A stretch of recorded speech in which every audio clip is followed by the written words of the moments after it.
Yung mga boss, papakainin natin ito ng ipis, oh. Wala na siyang makain, kinakain niya na yung tira-tirang ano, eh. Kinakain niya na rin, eh. Ayun, oh, binalutan agad, oh. Yan mga boss, tingnan mo. Yan, napag-wrestling na.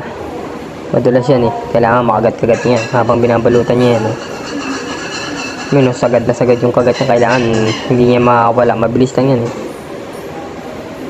Binitawan ko na agad, pero hindi niya na binitawan, eh. Ayun, oh, kagat-kagat sa tagiliran. Ayun, yung pangil, kitang-kita yung pangil mga boss. Pasensya na kayo, daming dumi nung daming ipot nung ano, enclosure. Pero yan mga boss, nire-wrestling niya na. Ayun, kagat na kagat yung pangil mga boss. Ayun na, nakasuplex, eh.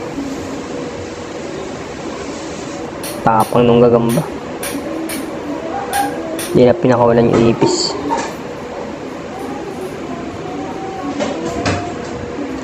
Dali ito, dire-diretso na yung kagat niya. Wala. Ganda mo, lakas na, no? Ano, kita niyo yun. Nako po. Naka-corner na. Ayun na, sinipsip na mga boss. Sinipsip na. Okay na yan, goods na yan.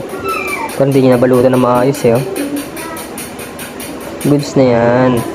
Hindi na makakawala.